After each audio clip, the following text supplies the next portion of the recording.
Hello everybody, and this is my day 3. So what I'm showing you here is a pot that's been thrown on the hump, and it's a plate, and what I'm going to do is I'm going to dry it using a gas gun, which for some of you will seem really strange, but for potters this is a normal thing that we do, and it speeds up the process so that you can add lots of different materials early instead of waiting for the pot to dry.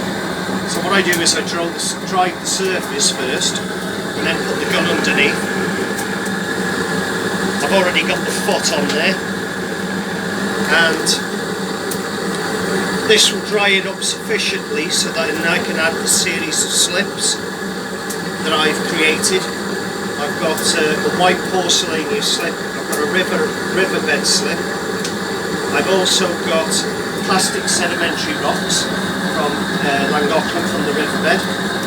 I've got quartz, which has been collected from the beaches around Anglesey, etc.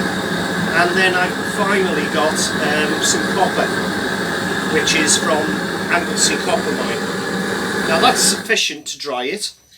So with that now I can basically start to add the slips. So you can see it's smoking away there, and I get the slip, put it on quite quickly so it's quite rough, add my copper slip. Again, you're looking for movements within it, and you're also looking for a kind of texture as well within the pot itself, so you can just keep layering and adding different materials to create that texture. Now I've got some quartz here, and this quartz has been heat treated in the kiln, and it's been crushed up and smashed up, and that stops it exploding.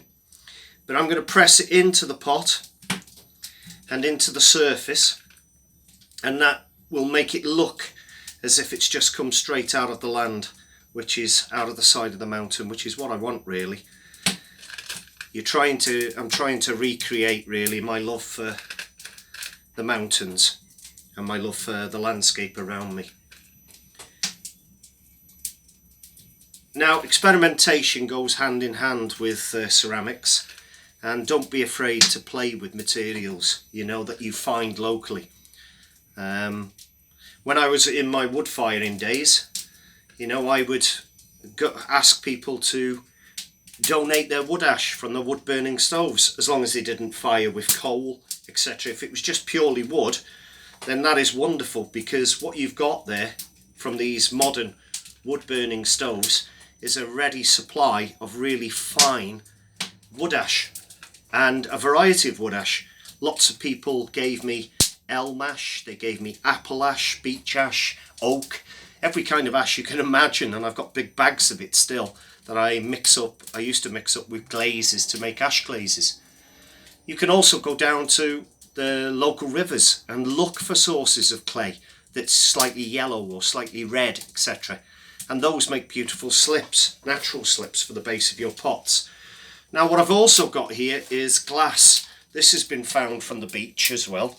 So I've got a variety of glass that's in there, and that will be put onto the pot.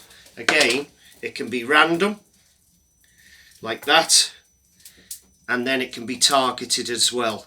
So what you're trying to do is create pools there of melted glass, and this glass is a low melting point. It melts at about 1100 degrees, and that is perfect for the way that I fire.